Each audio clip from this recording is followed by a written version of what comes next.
bakbakungan. At ang pag-uusapan natin today, yung mobile photography tsaka application. Sir, have a seat. Yes, good morning. Here po. Morning. Hi. Tuturuan tayo ni Sir dun sa mga applications na kunyari selfie tayo, mag-picture tayo. Merong mga applications na pwede natin i-edit. Oo, tsaka free lang yung mga free na applications. Gusto ko yan. Ano po ba yun? Ano ba yun? Kasi ang dami ngayon nauuso na ganyan eh. Di ba? May 360, may ano. Ano ba yung talaga yung maganda? Kasi like yung mga Saka camera, mga camera 360s, yung mga Instagram, meron na siya mga default application. Yes. Ngayon, ang ginagawa namin sa mobile photography is, you take pictures from your camera, then you use a different application to edit it. Para ka nang may dalang laptop or SLR na doon mo na ine-edit sa phone mo, then you can share it directly to your accounts, to your social media accounts. So ano yung mga top apps na to? Like for example, ilan sa apps na ginagamit ko is Snapseed. It's a free application. Snapseed? It's Anong from meron sa Google. kanya? Na-download na niya ngayon. Ay, na-download ko na You can ngayon. actually edit your photo, add effects if you want yung black and white photo, medyo retro yung dating. Yes. Yan. Meron siya mga presets, but of course you can also edit manually dun sa settings niya. Okay. Aside from Snapseed. Yes. Aside from Snapseed, one of the things that I'm using is VSCO Cam. Of course, gusto ko rin yan. Meron din ako yan. Ginagamit yun. Yung beauty. Pixel R, after focus. After focus naman is like, if you want to blur the background para ma-focus yung Ay, gusto subject ko mo. yan. May bokeh. Nagkakaroon siya ng bokeh. Then of course yung iWatermark, yun yung isa sa lagi yung ginagamit, of course, to put yung brand ng website ko sa photos. Like I will be putting my logo. Yeah, para hindi manakaw yung photos mo. Yes. Diba yung may Not watermark? actually Pero kung magaling yung manakaw. kaya pa rin. Yung at least if they would be Property mo using my talaga. photos, kahit hindi nila pagpaalam sa akin, alam ko na Sa'yo that's yun. my property. Yeah, that's right. So pero question ko lang, may certain phone ba tayo na ginagamit dapat para mas maganda rin yung pagkakuha natin ng mga photos? Not really a certain phone na kailangan. Of course, syempre, kailangan natin ng magandang camera phone, ganyan. Na, of course, it could be found sa mga leading foreign brands. But here in the Philippines, meron naman tayong mga local brands din na magaganda na yung mga quality ng camera nila. Like, for example, merong isang international brand na nag-launch din ng bagong mobile phone nila last week. Na half the price nung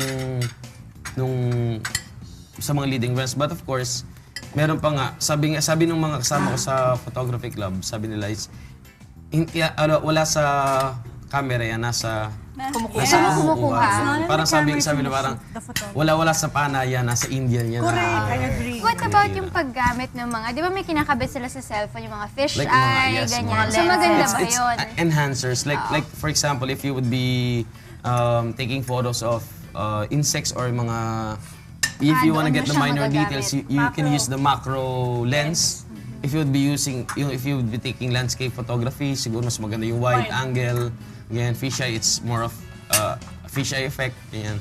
And meron naman din mga apps na ganun sa nada-download. Kaya iba pa rin yung kakabitan mo siya ng enhancers. Mas maganda pa din. Oo, Ian, meron akong question. Kasi lahat ng mga apps that you mentioned earlier are free, right? Yes. Oo. Ito ba ay free all throughout? Or kasi there are free apps kasi ngayon na free lang siya for the sake of free na para matry mo siya for trial. And then, para tapos after few shots or para mas maganda, mas marami kang templates, filters na gustong gamitin, you have to purchase. Yes, it's a free application. There are free templates na nandun, there are free effects.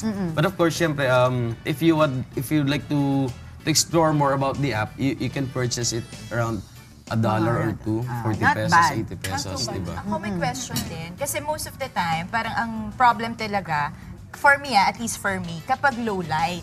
Now, parang kasi mas madaling i-edit kung maganda na yung, may ilaw na siya to begin with. Pero pag medyo madilim, yun yung talaga nahihirapan na kung i-edit.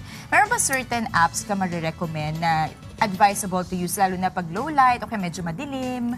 Actually, for low light, isa sa ginagawa ko is, I bring an LED light. Isa yung sa ginagawa. Kasi you can compromise kasi Bring yung your own lighting light, eh. oo. Ganyan. Or yung app kasi it would enhance the photo, it would brighten the photo, pero magkakaroon siya ng mga noise. Yes, Mga ganun yung tugtog-tugtog. nangyayari sa Or akin. shoot na lang sa available light, yung Yes, sun. pwede yun. Or, Diba? meron naman mga devices like the Asus Zenfone 2 na sobrang ang ganda niya sa low light. Although, syempre, it's not a perfect camera phone kasi wala siyang image stability. Pero syempre, yung low light capability siya is maganda na. Can you give us yung mga some tips, yung mga mabibigay mo for us, yung mga technicalities ng photography using phones? Cellphone. Oo. Okay. Mobile photography is basically photography using mobile phone. All rules applies. Of course, syempre, the famous rule of thirds. Kaya nga, minsan yung camera natin, there's a grid na pwede Sorry, mong ano yun? gamitin. For those people na hindi masyadong familiar dun sa... Sa grid.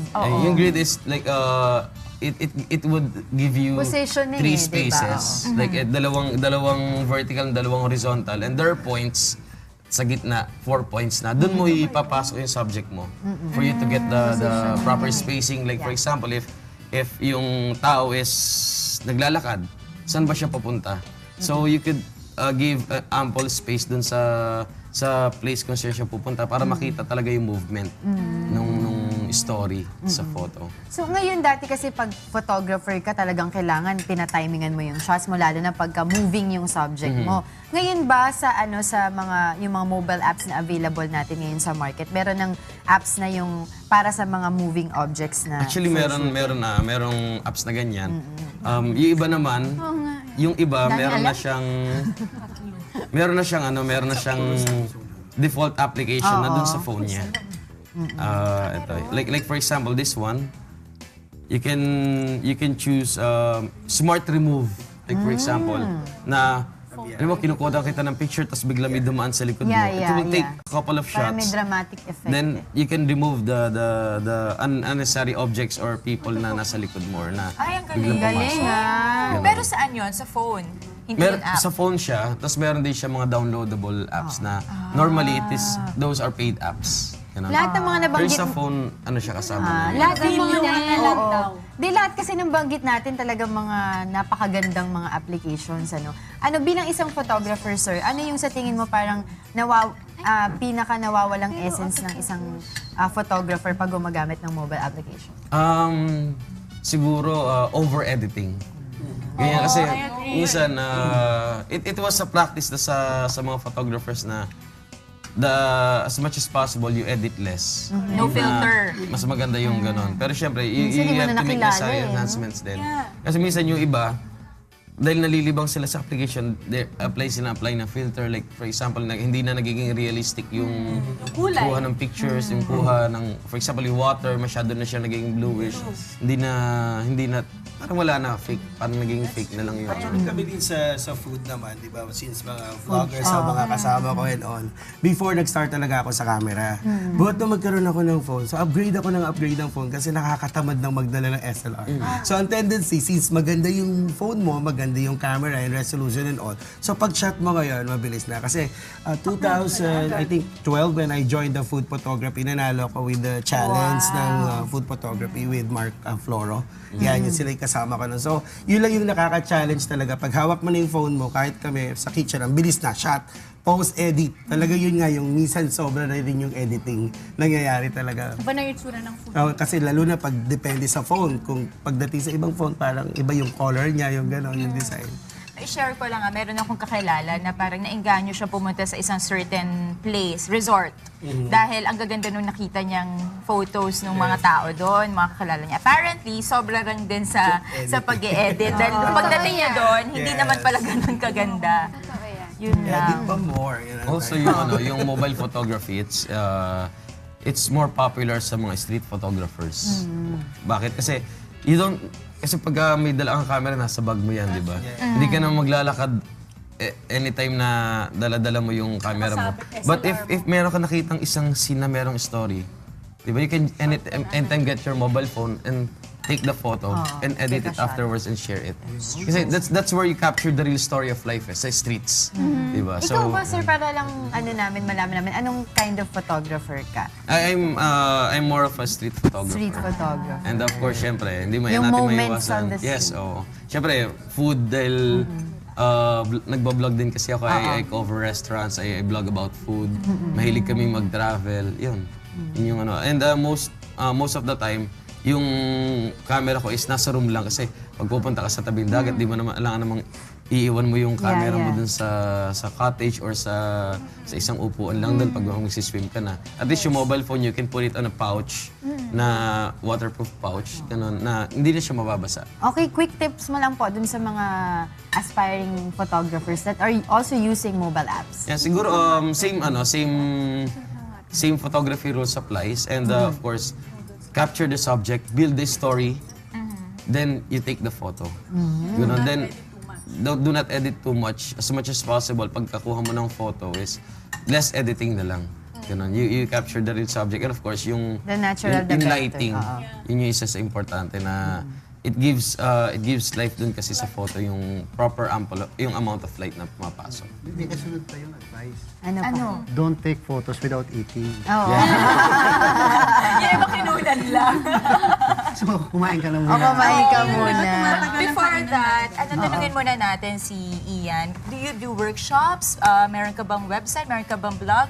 You can promote para makita namin yung mga works. Actually, you can visit my website www.theroguewriter.net or The Rogue Writer. also TechBeat Philippines, techbeat.ph. TheRogueWriter.net is more of a lifestyle blog. Then TechBeat is more on technology, and doon ko dinidiscuss yung yung mga ginagamit ko. Reviews, cameras, ibang gadgets like mga wearable devices, ganyan. Or yung mga ibang cameras din na ginagamit ko. Okay, Tals. Thank you very much. Ayan, maraming salamat, Ian Bakmungan. Isa po siyang photographer. Sige, kain ka Thank muna, you. sir, bago ka mag-vlog.